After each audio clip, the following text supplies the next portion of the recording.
Commençons par une petite énigme. Si je te dis « Je suis un super pouvoir », tu m'utilises tous les jours, sans limite et souvent sans le savoir. Plus tu m'utilises et plus je grandis. À quoi tu penses? Eh oui, je suis ton imagination. Dans cette vidéo, qui va faire partie d'une série de 9, je vais t'expliquer pourquoi ton imagination n'est pas juste une capacité, mais carrément un super pouvoir qui peut t'aider à transformer ta vie. Tu l'utilises tous les jours, parfois même sans t'en rendre compte. Quand tu cherches une solution à un problème, quand tu planifies ta journée ou quand tu imagines la meilleure solution pour présenter une idée à quelqu'un, c'est ton imagination qui travaille. Au final, elle se retrouve cantonnée à ces petits gestes du quotidien et on en oublie qu'elle peut nous permettre de faire beaucoup plus. Inventer de nouvelles choses, nous projeter dans l'avenir, explorer de nouvelles idées ou encore transformer nos rêves en réalité. Elle a le pouvoir incroyable de nous permettre de rêver, de créer, d'explorer, d'imaginer, de transformer, de construire et même de réinventer notre vie. Albert Einstein l'avait parfaitement résumé quand il disait « La logique vous amènera du point A au point B,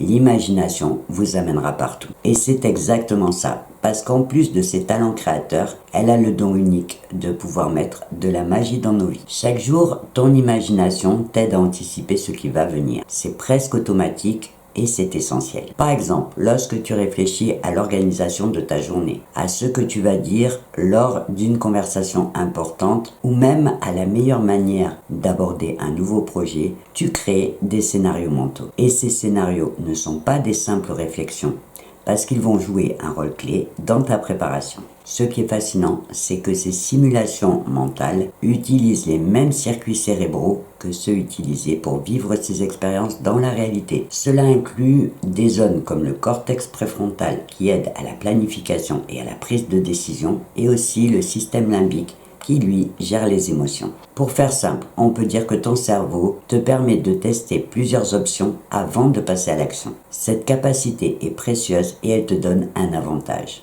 Par exemple, imaginons que tu as un échange difficile à régler. Tu pourras prendre le temps de réfléchir à plusieurs réponses, d'évaluer leurs conséquences et donc de mieux t'y préparer. Ton imagination va te permettre de transformer l'inconnu en quelque chose de plus familier et donc de réduire les incertitudes et le stress. Comme je te l'ai déjà dit dans plusieurs de mes vidéos, il faut savoir que ton cerveau réagit presque de la même façon à une action imaginée qu'à une action réelle. Cette découverte révolutionnaire en neurosciences a transformé la manière dont les sportifs, les artistes et même les entrepreneurs se préparent. Par exemple, un athlète qui visualise sa course avant même de courir va activer les mêmes zones de son cerveau que s'il courait vraiment. Cette pratique que l'on appelle souvent la visualisation mentale s'appelle aussi l'imagerie motrice. Elle renforce les connexions neuronales et améliore la performance physique. Et elle fonctionne parce qu'en répétant mentalement l'action, le cerveau s'entraîne comme s'il s'agissait d'un exercice réel. Mais ce n'est pas réservé qu'aux sportifs.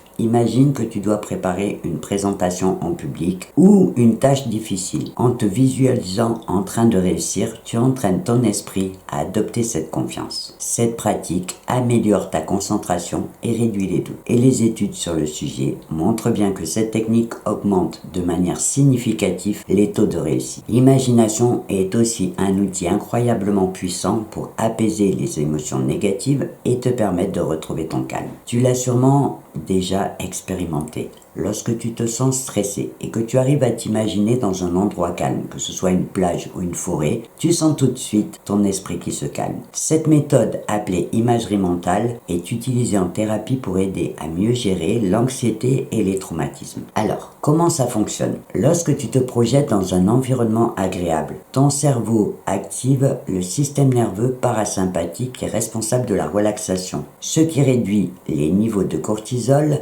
des hormones du stress et favorise un état de calme. Et les études montrent que cette technique est particulièrement efficace lorsqu'elle est associée à des exercices de respiration. Par exemple, en visualisant un endroit calme et en travaillant sur ta respiration, tu vas engager ton corps et ton esprit dans un processus de régulation émotionnelle et tout ça grâce à ton imagination. Et enfin, on peut aussi dire que l'imagination est le moteur de la créativité. Tout ce que tu vois autour de toi, chaque invention, chaque projet et même chaque idée a d'abord été imaginé. Et c'est là encore une des forces de l'imagination qui te permet de dépasser tout ce qui existe déjà pour imaginer ce qui pourrait être possible. Et il faut dire que la créativité ne concerne pas que les grandes inventions, elle est aussi importante dans ta vie au quotidien. Quand tu improvises une recette de cuisine avec ce qui te reste dans le frigo, ou que tu trouves une nouvelle idée pour aménager un espace, ou encore que tu cherches une solution à ton problème, tu fais appel à ta créativité.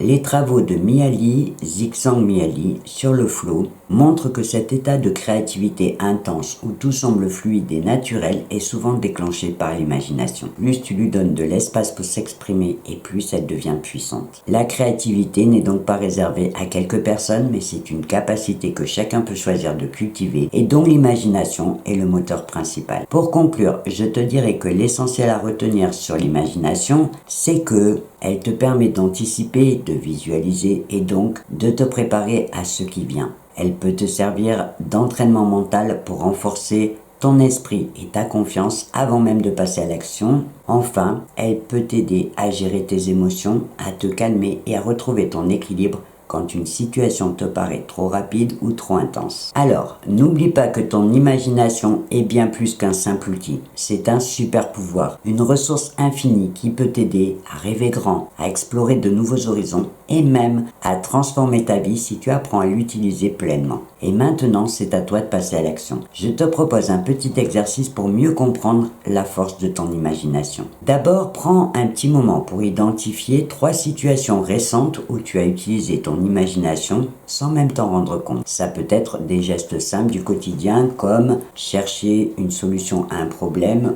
ou réagir à un imprévu. Ensuite, réfléchis à ce que tu aurais pu faire différemment si tu avais utilisé ton imagination de façon intentionnelle. Par exemple, aurais-tu trouvé une autre solution ou te serais-tu organisé autrement ou encore aurais-tu vu les choses sous un angle différent. Ce petit exercice va te permettre de prendre conscience de la force de ton imagination pour que tu puisses commencer à l'utiliser comme un véritable outil de transformation. Avant de te quitter, comme je te l'ai dit au début, sache que cette vidéo est la première d'une petite série de 9 où je te parlerai des pouvoirs de ton imagination. Dans ma prochaine vidéo, on parlera de ton pouvoir d'imagination que tu avais quand tu étais enfant, que tu as peut-être perdu en grandissant, mais que tu peux encore retrouver. Si tu as des questions ou des réactions à partager, tu peux le faire dans la partie commentaires sous cette vidéo et je me ferai un plaisir de les lire et de te répondre. En attendant, je te souhaite une belle journée ou une belle soirée et je te dis